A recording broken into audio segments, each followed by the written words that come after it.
Hey everybody. So today we are going to be talking about the astrology of current events going on right now in the world. Right now, as I'm filming this, it is March of 2026. So I'll be looking at the astrology going on in the world right now, in the future, in the past. I will actually be showing a 4-minute clip from a video that I posted in October or November of 2021, because I was talking about stuff 4.5 years ago that's going on now. And I feel like it was also stuff that I wanted to talk about in this video too.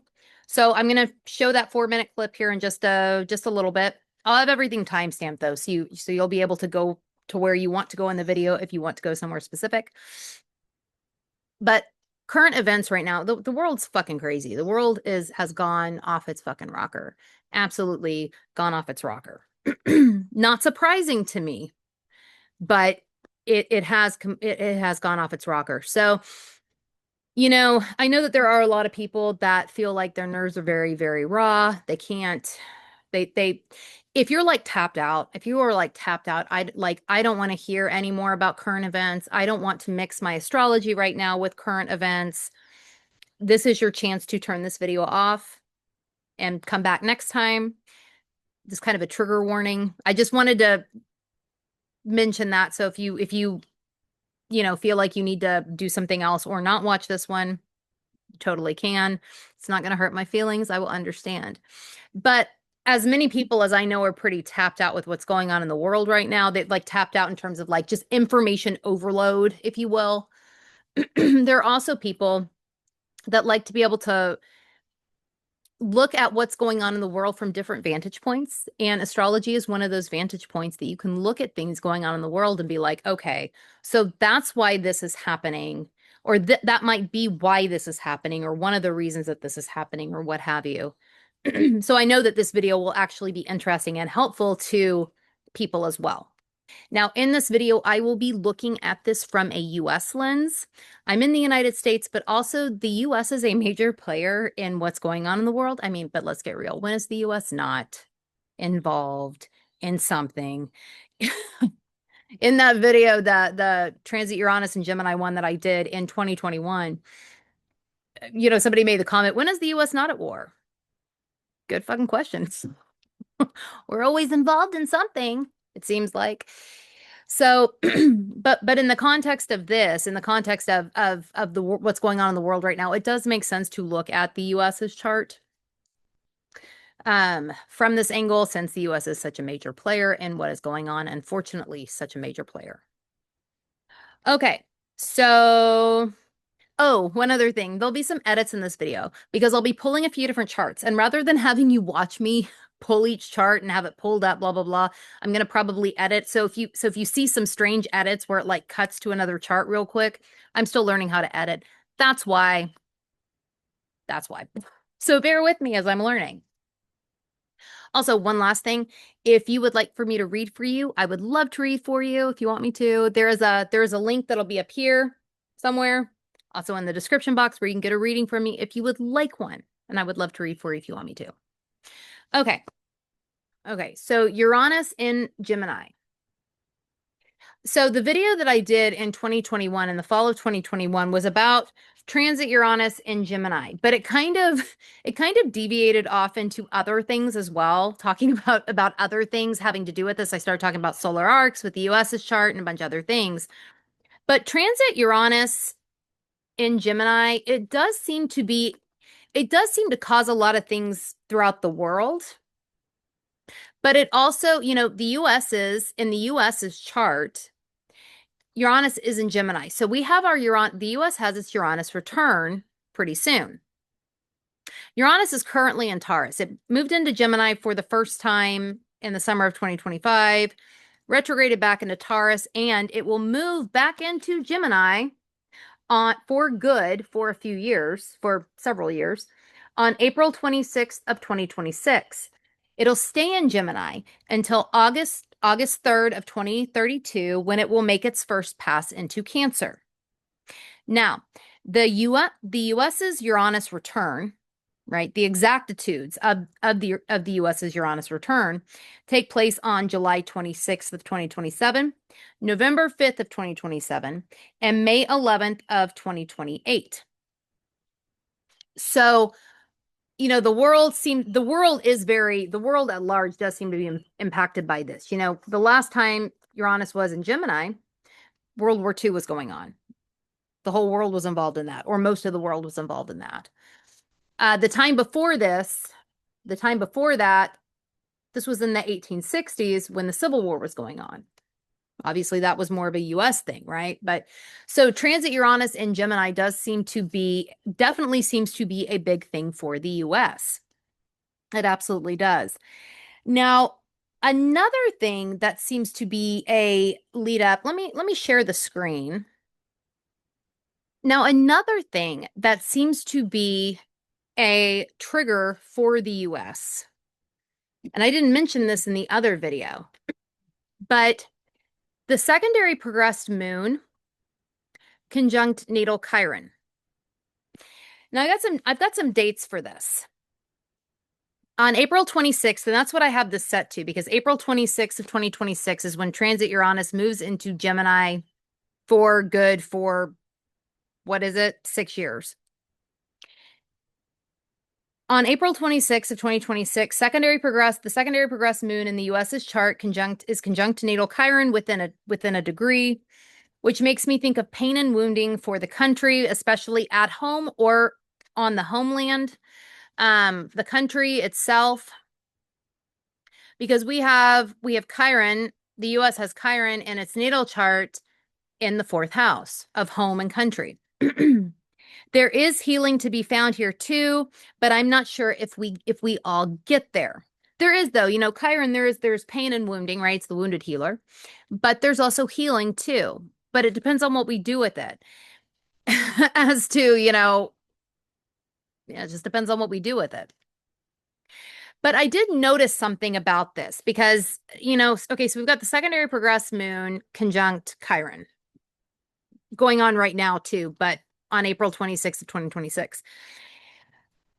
But okay, and I have it started in early December of 2025 through early August of 2026. So it'll be going on for 8 months, something like that. But this was also going on at other times too, right? Because a secondary progressed moon takes 27, 28 years to make its way all the way around, right? All the way around. So the secondary progressed moon was also conjunct natal Chiron in 1944 during World War II, and Uranus was in Gemini. The secondary transit Uranus was in Gemini. The secondary progressed moon also was conjunct natal Chiron in late 1861 through mid 1862 during the Civil War, also when Uranus was in Gemini. Secondary progressed moon also conjunct natal Chiron in 1917 when the U.S. entered World War I. Now, this one's interesting to me because World War I doesn't have any tie to Uranus and Gemini. It doesn't. It's one major war that, that wasn't involved. But the secondary progressed moon does happen to be there, the secondary progressed moon conjunct natal Chiron in late 1917, or in 1917 when the U.S. entered World War I. Also, the U.S. didn't enter World War I in the beginning. World War I was going on for a few years before the U.S. entered it. So it just happened to be at the point in time, not just when World War I was going on, but when the U.S. was actually involved in it, that this secondary progressed moon was conjunct natal Chiron. Also, secondary progressed moon was conjunct natal Chiron in 1971 when the U.S. was involved in Vietnam. Now, the outlier here is in 1998. I can't think of any major wars or involvements that were going on in 1998. I'm sure there was something, though. But these are the major ones. This does seem to be a trend, though. There does seem to be some kind of trend of the secondary progressed moon. At the very least, maybe it doesn't. Maybe the secondary progressed moon conjunct Chiron, the US's Chiron. Maybe it doesn't have to signal war, but it just signifies some kind of pain and wounding happening to the country, within the country, that the country's involved in. Maybe it doesn't necessarily have to be war, but it does seem to correlate with it. I'll say that. There does seem to be a trend, if you will. So that stood out to me as I was looking at this. I'm like, that's really interesting, especially with the US Let me see if I can pull that one out, especially with the US having just had its Chiron return during this period of time. Because at this point, on April 26th of 2026, transit Chiron will be out of orb of the US's natal Chiron. But we have just been through that. So that's also interesting to me that we've got the secondary progressed moon lighting up natal Chiron right after Chiron's return here in the US. It definitely stands out. Before I move on with solar arcs, which I think are incredibly important to look at, I feel like more people should look at them than do. I'm going to show the 4-minute clip from the video in 2021, from the fall of 2021, talking about the solar arcs that I was talking about then. So we're gonna go over to that now. To pull the solar arcs, the solar arc for when I wanted to pull the solar arc for when, for April 26th of 2026, when transit Uranus enters Gemini for good, when it won't retrograde again back into Taurus, once it's in Gemini for good. And this is what comes up. Oh, let me see something real quick. This is what comes up. Look at the solar arc midheaven. It is conjunct natal Uranus. Now, it will have actually been exactly conjunct the year before, but it's still within that like 2-degree separating that I've talked about. To me, honestly, when I see that, the first thought that pops into my mind is this country becomes an agent of chaos. That really is the first thing that comes to my mind. And because we're talking about the solar arc midheaven, this does seem like it probably is on the world stage in a more public way. Now, this could be us actually causing chaos other places, though I am more inclined to think it's chaos here in this country. I really do. I'm more inclined to think it's that, and that we're kind of on the world stage in that way, like people watching, rubbernecking. That's how this feels to me right now in 2021, you know, which is 5 years away from 2026, 4.5 years from, you know, April 26th of 2026. But that is kind of where my mind goes first. We will also have solar arc Mars will be just coming out of the conjunction with the natal moon, which means that whatever has been set in motion, whatever sort of aggressive or aggravated emotional what have you of the country will be coming out of that, which means whatever damage has been done from that will have been done, and I think kind of sets this feeling of being an agent of chaos in motion. Now you also have the solar arc. You have solar arc south node, and it is damn near exactly conjunct natal Saturn. Now that one's interesting. That makes me think that this almost, like, and again, I don't quite know exactly how this will manifest. You'd also want to look at transits and all of this sort of thing too. But this almost makes me feel like we are, as a country, are going to be called to check our mastery, check our authority, check all of these things. Perhaps starting at the beginning feels, or going back to the beginning in a way. It does kind of feel like that to me. Like there might be some echoes from the beginning that need to be fixed or rectified, that we might be called to do. It's just, my question is, how are we called to do that? How does that happen? I've got some ideas swimming around in my mind, but I don't really, you know, that'll remain to be seen. It will depend on, you know, what this actually looks like at that time or closer to that time. So in that video, I mentioned the solar arc midheaven right here, where my cursor is, conjunct the US's natal Uranus. And I was talking about this period of time. The exactitude of this conjunction, solar arc midheaven to the US's natal Uranus, the exactitude was on, it was like December 25th of 2025, right? It was very recent. But it's still conjunct even in 2026. Even so, still conjunct. So I was talking about this. I mentioned this solar arc south node conjunct the US's natal Saturn. Something I didn't mention, I don't think, but I think I did, but I don't think I explained why necessarily I was talking about it. The solar arc Mercury conjunct the US's IC, or it's moving away. It's still, when I look at solar arcs, I generally focus on a degree applying and separating, but keep in mind that there are ripples of these things and waves of these things before they actually happen.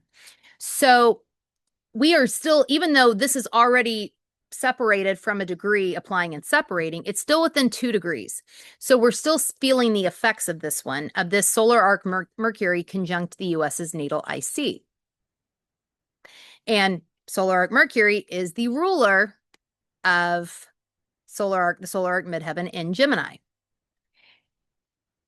So we have all these things going on, right? Solar arc wise. First, I want to talk about this one. The solar arc south node conjunct natal Saturn. Now, Saturn is exalted in Libra, right? That's not necessarily good, though. It means that Saturnian shit is extra as fuck. Same with Jupiter and Cancer. Jupiter is also exalted in the US's chart in Cancer. But, you know, people have this idea that exaltation automatically means something amazing, something good. No, it means exaggerated and extra. That's what it means. That's really what it means. The person or the country or whatever can decide to do with that what they want. But you just know it's going to be something extra, meaning if they work it for the good or in a really positive way, it's going to be extra as fuck positive. But if they are working that energy in a detrimental way or in a negative way or in a wonky way, that's also going to be extra as fuck too. So these are just things to, you know, to keep in mind. Sometimes I think people get too hung up on exaltation being a good thing, and it certainly can be, but it doesn't have to be. Does not have to be. And these two planets that are exalted are loosely squaring one another, which also stands out. So this does kind of feel like, this particular thing does kind of feel like a karmic checkpoint, if you will. I don't always think of Saturn as karma. Saturn is father time. But this does feel like this could be a karmic checkpoint of sorts for the US. Going back, kind of checking the mastery that we've had, the authority that we've had. Have we wielded it well? Have we wielded it fairly? Has it, you know, because Saturn in Libra can be like the master of fairness, the master of balance. Really can be. Absolutely can be. But when that is not, you know, when that is not wielded properly, which there are some things in this chart that make me think that it might not always be. And just knowing how the US functions makes me think it's not always how it is. This does make me think that, you know, the mastery and authority, Saturn, that we have on the world stage, 10th house, public spheres of life, very much a world stage kind of house, is, you know, there's going to be a need to, first of all, check and see, have we been fair? Have we been balanced in our wielding of this? I don't think we always have been. You know, Libra energy is balance and harmony and fairness and diplomacy, but it can also be an imbalance of such. I think what we're seeing here, what we're going to see here with the solar arc south node, which is damn near exactly conjunct natal Saturn at this time on April 26th of 2026, the day transit Uranus moves into Gemini. Like this is at solar arc south nodes at 14 degrees 47 minutes. Natal Saturn is at 14 degrees 48 minutes. I mean, they are damn near conjunct on this day, which is very interesting to me. That this would be so exact on the day that transit Uranus moves into Gemini for the next 6 years. But it makes me feel like a time when authority and how it's wielded could come into question, and how we have handled such in the past. Have we handled it fairly, unfairly, balanced, unbalanced, diplomatic, undiplomatic? What have we done with this? What have we done with this authority, with this authority that we have had on the world stage? What have we done with it? The South Node has a tie to the past. It could be past lives. It could be the past in this lifetime, just the past. And there, you know, Saturn is also responsibility. And I do think we are going to be called, the US is things are going to be called into question that we perhaps are responsible for. Things that we have been responsible for that we might need to own up to. We might need to, because by owning up to it might balance it. And by owning up, I mean like actually publicly owning up to it. Not just everybody kind of knowing it and it not actually being said, but, you know, actually something actually being owned up to. There needs to be and responsibility taken in this way. I do think there is something about that here. And it's like a karmic checkpoint or whatever for us. I also think there is a sense of needing to, I mentioned this in that video, of going back to the beginning. And by beginning, I'm thinking like beginning of this country and rebalancing things for what exactly, I don't know.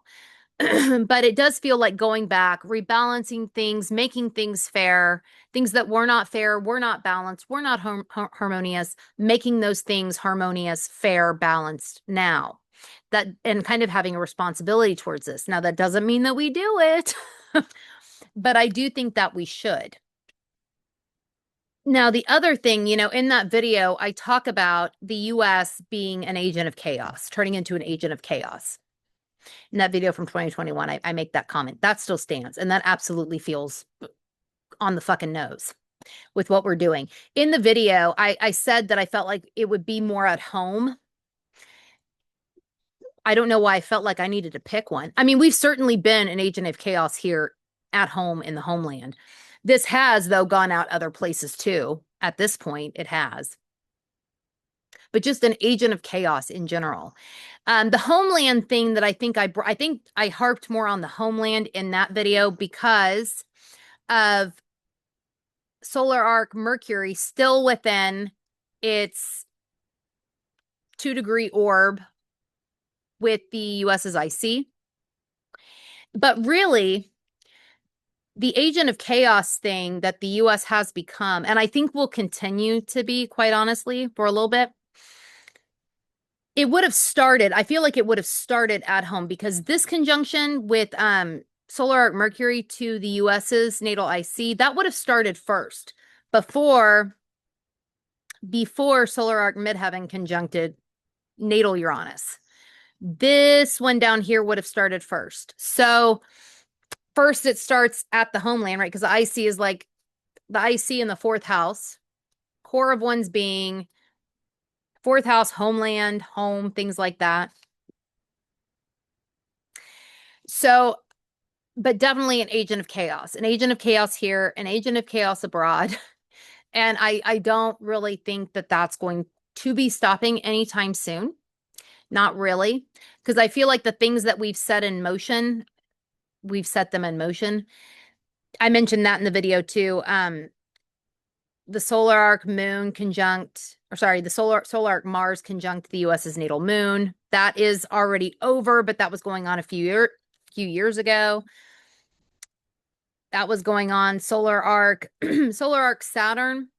It's still conjunct Mars. It's still it's separating though, so it's going away. We're feeling less of this. But like both of these things already set shit in motion. The transits going on right now, transit Uranus moving into Gemini, set things in motion, right? So we're kind of writing this out. We're kind of writing this out at this point.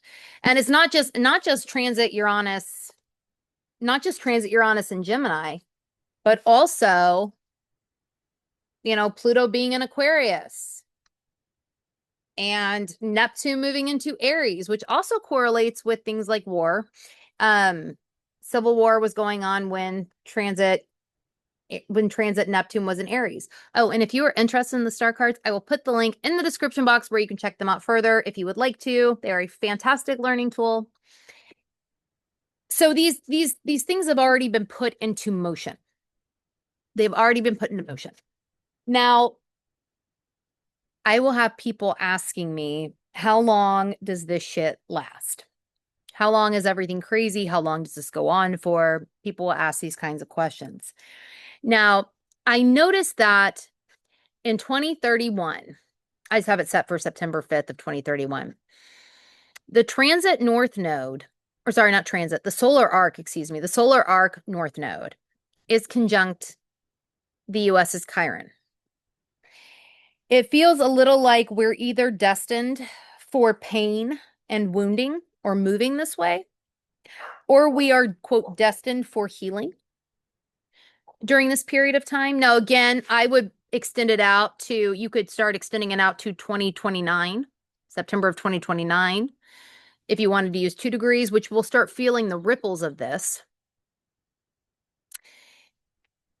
in 2029, but definitely from September of 2030 to September of 2032.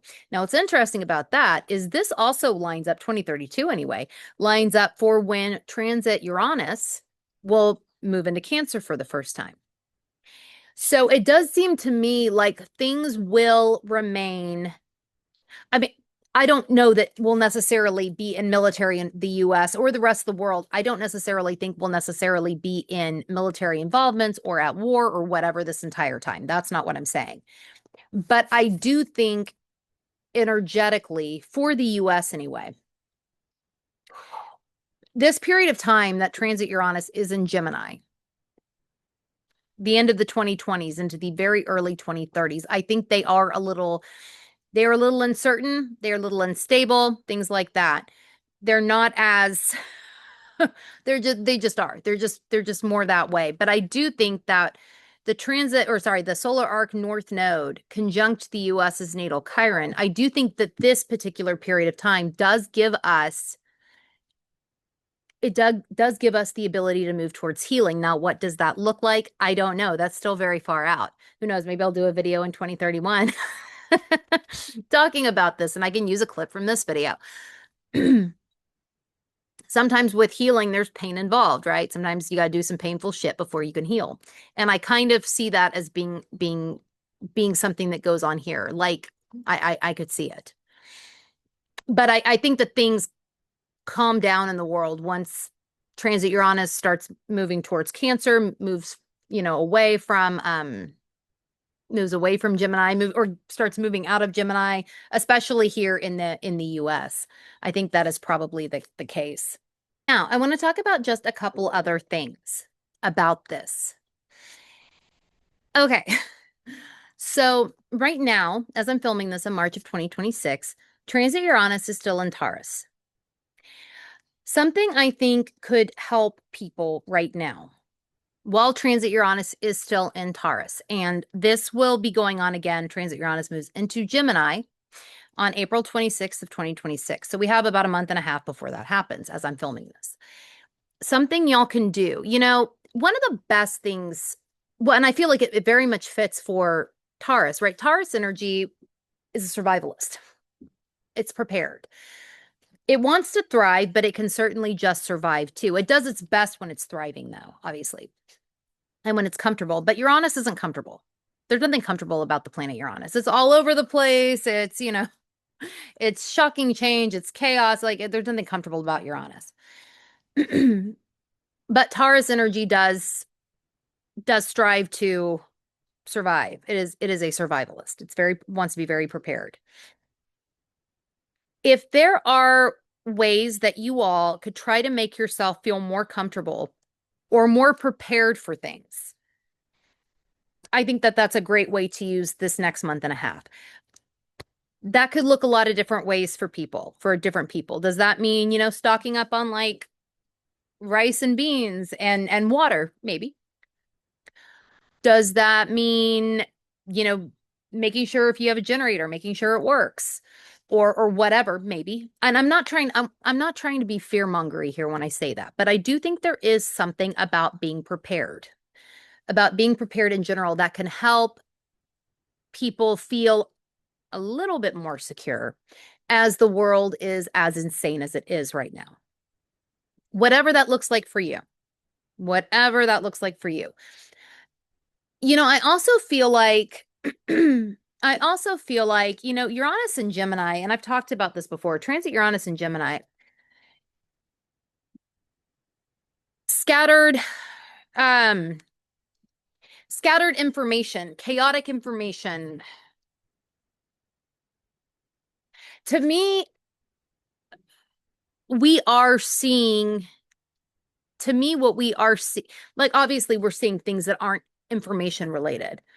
But I definitely think, quote, war here in this case deals a lot with the sharing of information, the receiving of information, making sure that it's not distorted or fucked with, making sure that it's coming through clearly, making sure that it's not just a distraction. I think all of these things with Uranus and Gemini, I think that war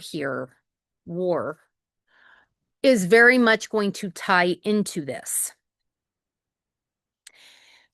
Now, sharing information, right? Sharing information is very much a Gemini way of expressing itself. It shares information, takes in information too. But when I say sharing information, especially through like technology, right? Uranus also has a correlation.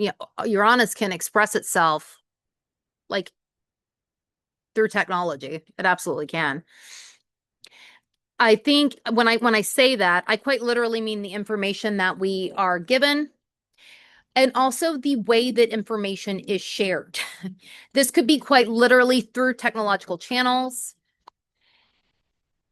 I'm thinking of like the internet and things like that. Perhaps there being issues with that. It wouldn't surprise me. Just the sharing of information, it feels like there could be issues with the sharing of information, chaos within the sharing of information, how it gets to people, if it gets to people, when it gets to people, how it gets to them, does it get to them correctly? So I guess another thing to mention is if there are things, I would definitely say back things up. If there are things that you wouldn't want to lose, if there's information that you wouldn't want to lose, I would definitely back it up. And I'm thinking about people that sometimes will this just came to my mind, like people that will find videos online and of things going on in the world, and for some reason that video disappears. It's no longer around. You can no longer find it, but somebody somewhere saved it.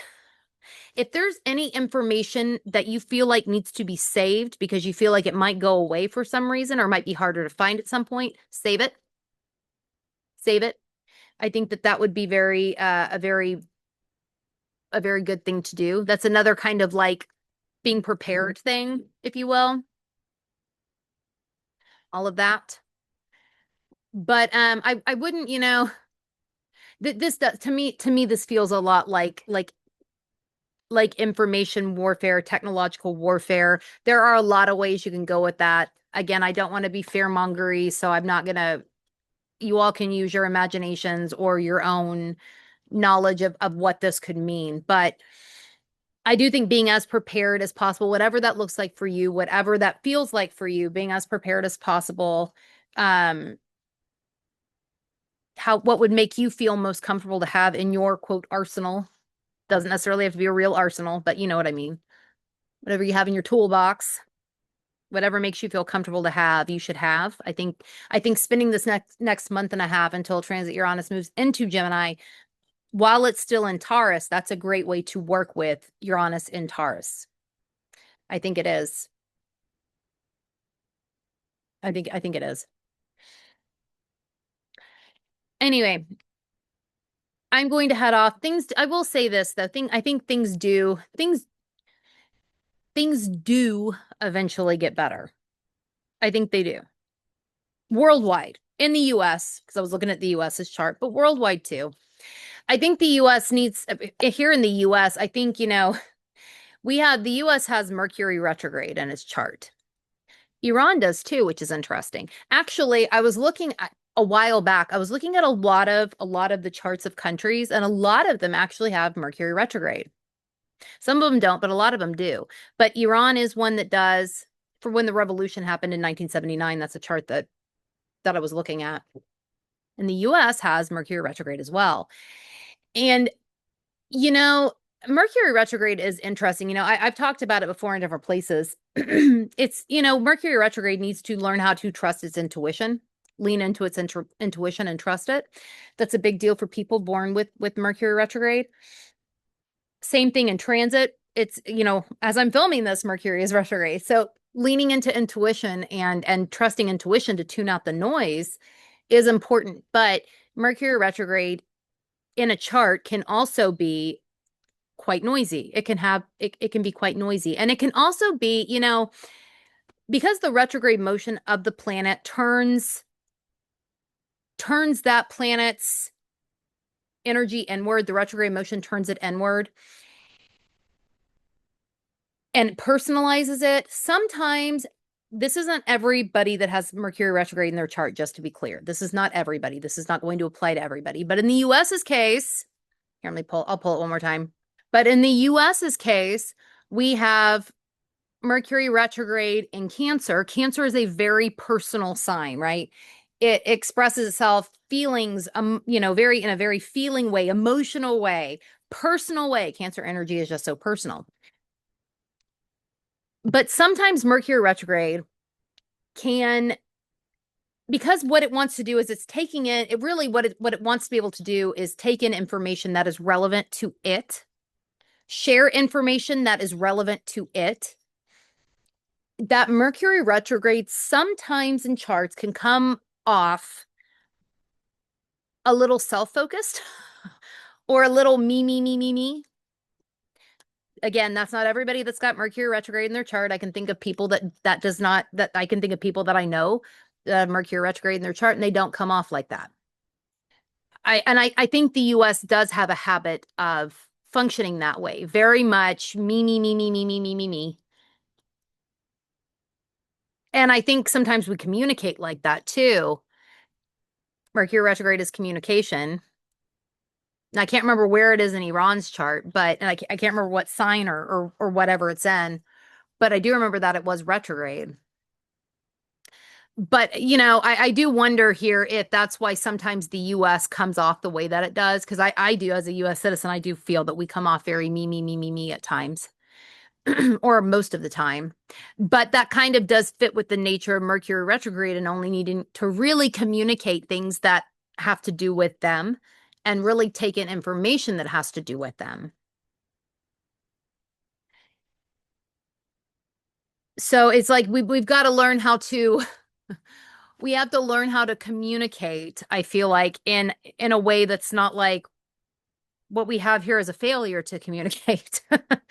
Because it does feel like we have some issues with that I kind of wonder if might need to be addressed under this, or we're starting to address it under the time frames that I gave you before. It's interesting nonetheless. It's interesting, but it definitely stands out. It definitely stands out. I also think it's probably why we're noisier and noisier with just noisier. I'll stop here because this one got kind of long, but If you have any thoughts about any of this going on in the world, want to share them, I love reading what y'all have to say. I love engaging with y'all when you want to engage with me. So leave comments, like, subscribe, all that kind of shit. If you would like me to read for you, again, I'll put a link in the description box where you can do that. Put links to the star cards as well, where you can find them. Oh, and my course, The Fundamentals of Chart Weaving, just real quick. 2026 edition is open for registration. I will also put a link to that in the description box, along with here. I think that's where it'll be. So you can check that out if you'd like to. And yeah, I will see you all later.